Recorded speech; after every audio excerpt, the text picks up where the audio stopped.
Hi there. I'm going to talk to you briefly today about some research that I did this spring of 2022. The title of my research is Nature Play and STEM Learning, a case study of outdoor fun with preschool. The purpose of this case study was to explore STEM concepts that occurred during daily child-centered outdoor play and nature hikes for 3 to 5-year-olds at a rural nature preschool in Central Texas. To define the terms, we have STEM as science, technology, engineering, and mathematics. Nature play is unstructured play outdoors without man-made toys, so it's going to be undeveloped and unmanaged areas. And then the outdoor play is going to be unstructured play outdoors as well, but there will be access to some open-ended tools provided by the teachers. The research question is, what STEM concepts are used during daily outdoor play and nature hikes by 3 to 5-year-olds at a rural nature preschool in Central Texas?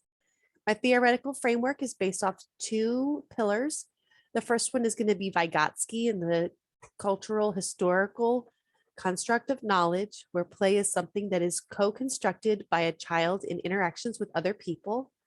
This is the social context of learning. And most specifically, I'm looking at the ZPD, which is a space where learning occurs with the help of a more capable peer. The second pillar is going to be the Reggio Emilia approach, where the environment is considered a third educator since we'll be outdoors. I really think that the environment is going to be important. And this is where children learn from the environment. In a Reggio Emilia inspired programs incorporate traditional play experiences such as dramatic play, blocks, games, and outdoor activities. For the lit review, what I'm going to be doing is looking at STEM, and then I'm looking at nature play because there really isn't much that meshes between the two. So the benefits of STEM: reasoning, predicting, hypothesizing, problem solving, critical thinking, collaboration, curiosity, exploration, creativity. Then there's the future benefits of job applicants, gender equity in STEM, and global competitiveness, as well as helping with social skills. The benefits of nature play: children will become more physically active. There's more resilience, sustainability, social emotional skills as well. Then there's the exposure to loose parts for play, and it's essential for physical and emotional health. It increases self-confidence and children become more aware. So in the STEM research, mostly it focuses on the classroom practices. One of the themes was play, but there was the object play, dramatic play, and imagination. So like I said, there's going to be the research on STEM and the research on nature play, but there's very limited links between the two. There was one article that did link outdoor play at a Bush Kinder to STEM learning. However, the focus was on teacher interviews and not so much on children, which is what I'm wanting to do. And then there was another article that linked science and math to nature trails, but the focus was on pre-service teachers and lesson plans. Okay, so my research is going to be connecting the two. For my methodology, it's going to be a qualitative research, and the setting will be a private nature preschool, 3 to 5-year-old children from upper middle class families. There's 26 students enrolled in the classroom. However, on average, it was 12 to 16 students each day, mostly English speakers and 2 teachers. I did 6 observations twice a week. I collected field notes, artifacts, which were pictures, and informal interviews with students and teachers. The main focus was student-initiated STEM learning during daily nature hikes and outdoor time. I analyzed the data in vivo. I used theory-generated codes from the literature. So that's going to be the science, technology, engineering, and mathematics. For science, I broke it down into the 3 sciences: life, physical, and earth. And then mathematics, I broke it down into the domains from the Texas pre-kindergarten guidelines, which were counting, adding to, and taking away, geometry and spatial sense, measurement, classification, and pattern skills. I also did the theory, since we're talking about interactions. So I labeled individuals, groups with students only, and then with adults. And then my open coding brought me to the zone of proximal development, where I was looking at kid to kid interactions and then kid to adult. These are my findings. In science, there were 18 different observations that were science-based. As you can see, life science had the most. So here are some examples of what we saw. So these two little girls were mixing sand and water, and there were ants in it, and they were taking sticks and they were trying to save the ants. In this picture, you can see there is a frog. You can see his eyes and his mouth right there. And there were some children squatting down, looking at the frog and talking about how that's his habitat. And this is how he stays safe, and this is his home. This boy took some sand and water and built a mountain. And then he had a rock that was kind of in the shape of a triangle. One end was thinner. And then in a robotic voice, he said, wedge coming, wedge coming. And then he smushed it into the mountain. This girl had 2 flowers in her hands, and she said whenever we got back to the classroom, she was going to put in water so the water could go up.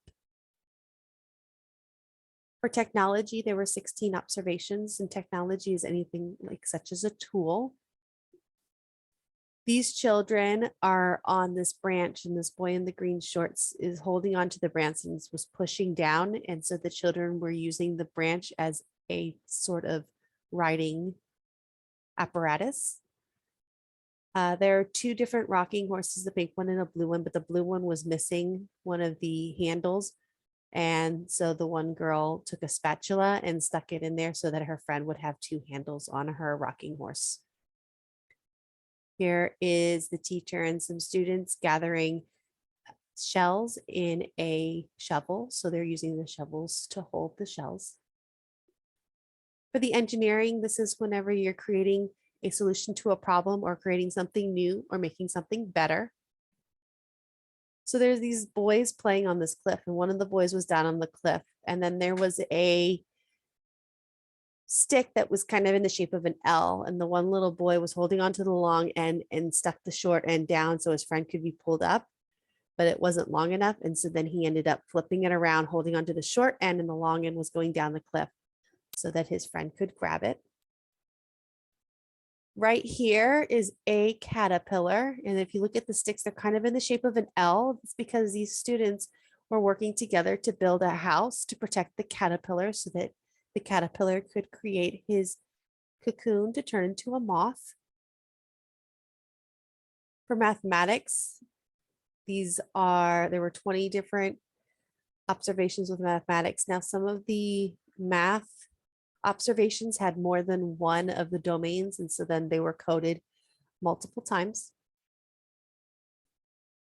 So here there are sticks with little berries for one-to-one correspondence, and this little child said that this was cake and it was going to be $63. I told him I didn't have any money. He said, you pretend. And so then I grabbed some leaves off the ground. I said, here's $63. And then he gave me 3 back and he said, here's your change. Here's $3. Here's your change. This little boy was climbing a tree, and I said, oh, wow, you're taller than me. And he says, hold on. And then he climbed up higher. He goes, now I'm taller than you, and I'm taller than you. And nature has lots of loose parts, such as roly-polies, and different children were counting roly-polies, sticks, and other loose parts. Learning within the zone of proximal development, these 3 boys were playing kind of follow the leader, and they're not allowed to get in the water. Well, the first 2 boys jumped across, and then the last boy stopped.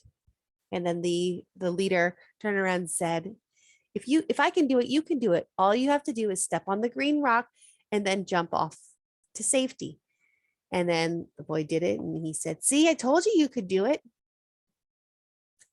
And then this was a really interesting interaction between the teacher and the student. And it wasn't necessarily a lesson. It was very much a dialogue where the 2 were talking back and forth about the bark of the tree and different animals and how different animals use the bark out in nature naturally. And it was really neat because the child was asking questions and it was a conversation, like I said, a dialogue. So this is the discussion. Children demonstrated STEM concepts while participating in child-centered nature play. Life science was the most prominent of the sciences observed. Nature's loose parts aided in the use of technology, engineering, and mathematics. Teachers guided learning through the zone of proximal development with the guidance of children's interests, and children helped one another through the ZPD when their friend needed help. Some of my limitations were time, waiting for IRB, and then once IRB came and I was approved, I then went into labor and had my son. And so then I was recovering from giving birth and then going to do my observations. So originally I wanted to do 10, then I decided 8 would be sufficient. And then the last week when I was going to do the last 2, the school people got a stomach bug. Half the teachers and half the students were out and they didn't have enough people to run the school and they closed down. And I thought, you know what? Maybe I shouldn't go back with a newborn. So I did 6 observations.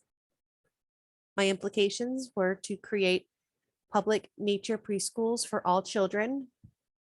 There needs to be a shift towards child-centered play-based learning, and we need equitable opportunities for rich nature experiences at local parks and schools. My references.